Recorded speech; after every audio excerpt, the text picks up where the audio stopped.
걷기를 하면 안 되는 사람은 없습니다. 사람은 걷도록 진화된 동물이고 우리는 수렵 채취 사회의 유전자를 그대로 가지고 있고, 또 연구를 해보면 70대, 80대, 90대에도 걷는 신체 활동량이 많은 사람들이 근골격 시스템도 노화가 적습니다.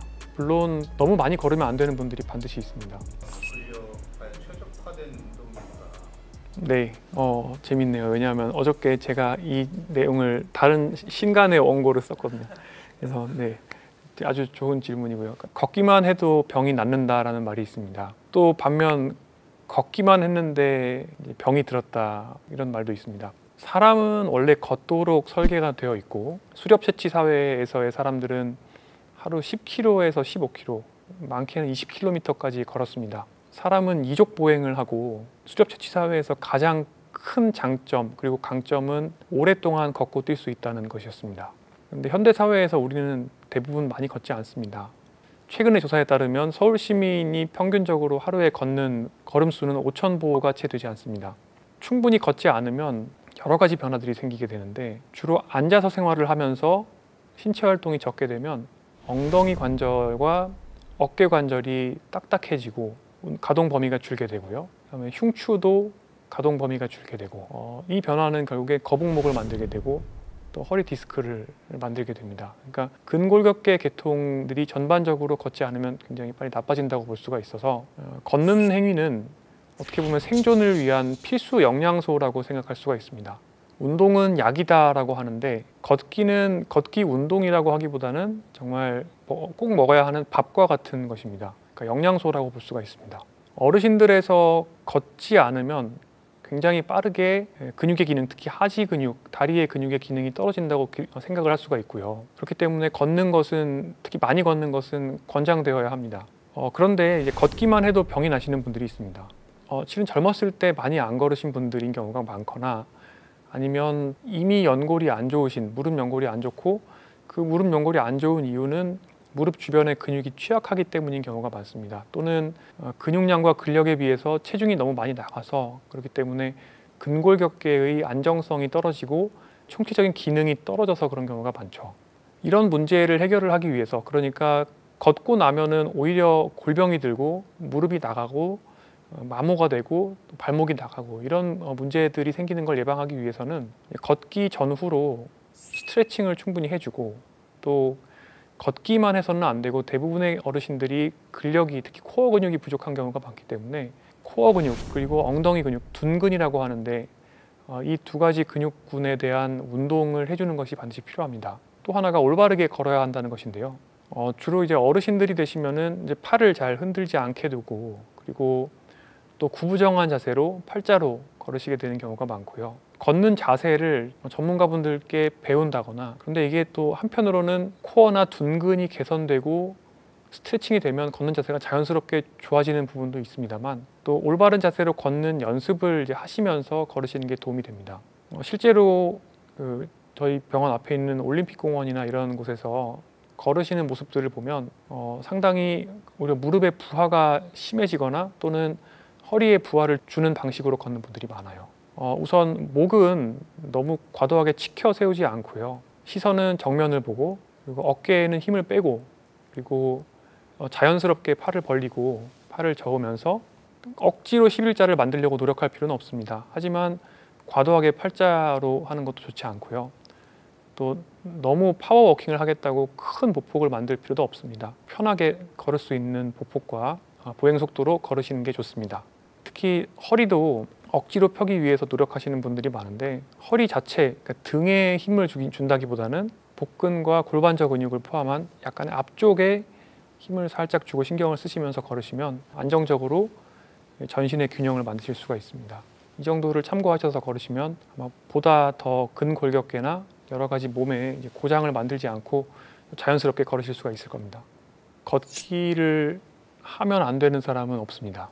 왜냐하면 사람은 걷도록 진화된 동물이고 우리는 수렵 채취 사회의 유전자를 그대로 가지고 있고, 또 연구를 해보면 70대, 80대, 90대에도 걷는 신체 활동량이 많은 사람들이 근골격 시스템도 노화가 적습니다.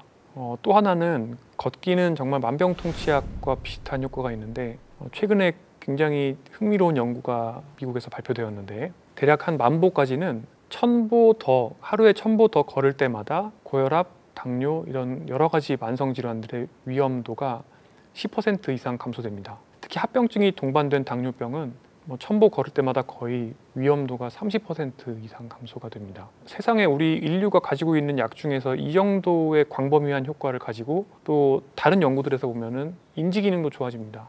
걷기만 하면 당장 일단 머리가 좋아지고요. 먼 미래에 치매 발생 가능성도 낮아지고 우울증도 낮아집니다. 수면 무호흡증이라든지 위식도 역류 이런 다양한 질환들의 위험성이 감소되는데요. 그렇기 때문에 걸어서는 안 되는 사람은 없다고 보셔도 됩니다.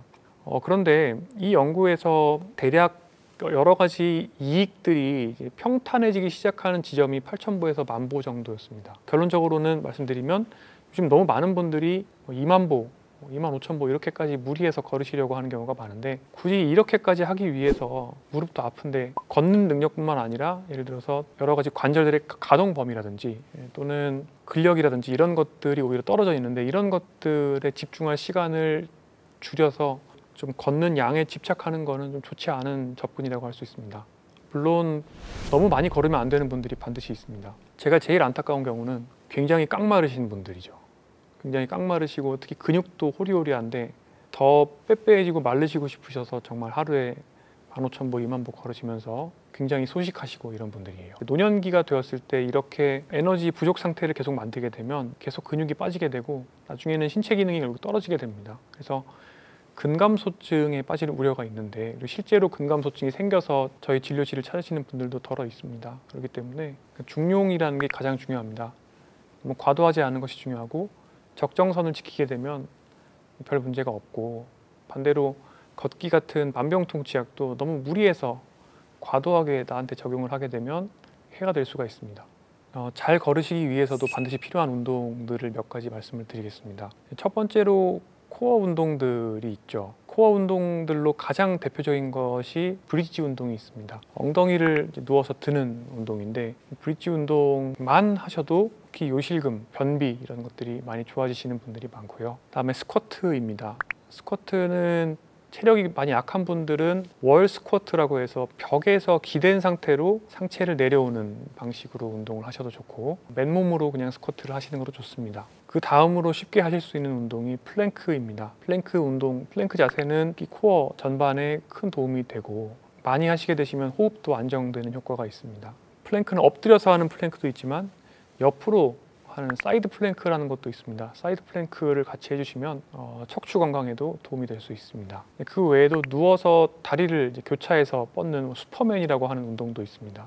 코어의 전반에 도움이 되고요. 또 슈퍼맨은 둔근, 그러니까 엉덩이 근육에도 도움이 많이 됩니다. 이런 운동들 몇 가지를 루틴으로 만드셔서 아침 저녁으로 한 번에 한 10분 정도씩 꾸준히 해주시면 굉장히 빠른 속도로 체형과 자세가 바뀌는 것을 경험하실 수 있을 겁니다. 문제는 30대 중반부터 근력도 그렇고 근육량도 그렇고 1년에 1% 정도가 빠집니다. 이렇게 해서 쭉 빠지는데 어떤 사람들은 더 빠른 속도로 빠지게 되고 어떤 사람들은 더 천천히 빠지겠죠.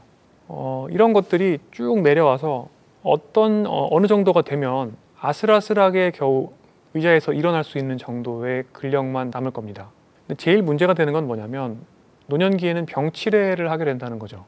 인플루엔자에 걸리거나 폐렴이 생기거나 또는 코로나19에 걸렸을 때 며칠 동안 스테로이드 드시면서 또는 스테로이드 안 드시더라도 침상에서 안정을 취하게 되시면 이때는 하루에 1%씩 근육량이 줄어들게 됩니다. 그러니까 한 열흘만 누워 계시면은 거의 10년치가 근육이 빠지는 거죠. 젊어서부터 근육량과 근력은 연금처럼 준비해야 된다라고 표현하시는 분들이 많이 있습니다. 왜냐하면 이게 준비가 되어 있으면은 나중에 내가 노년기가 되었을 때 상당히 큰 병치레를 하더라도 별 문제 없이 털고 일어날 수가 있거든요. 30대, 40대인 분들은 와닿지 않는 분들이 많겠지만 좀 먼 미래를 보고 근육 건강을 준비를 할 필요가 있습니다. 실제로 젊은 사람을 대상으로 실험을 한 연구도 있고 어르신들을 대상으로 실험을 한 연구도 있는데 침상에 누워있는 것은 굉장히 빠르게 근육 건강이 나빠지게 만듭니다. 그래서 노인의학에서 굉장히 강조하는 것들 중 하나는 예를 들어서 수술이나 또는 다른 내과적 치료를 받기 위해서 병원에 입원한 어르신들도 최대한 계속 걷게 만들어야 된다는 것을 강조합니다. 그렇기 때문에 걸어서는 안 되는 사람은 실은 거의 존재하지 않는다고 볼 수 있죠. 근력이 떨어지는 것은 정말 너무 안 좋은 결과들을 만들기 때문에 해외에서는 중환자실에서도 에크모 같은 장비를 단 채로도 걷는 운동을 시키거나 또는 자전거를 태우거나 이런 것들을 볼 수 있습니다.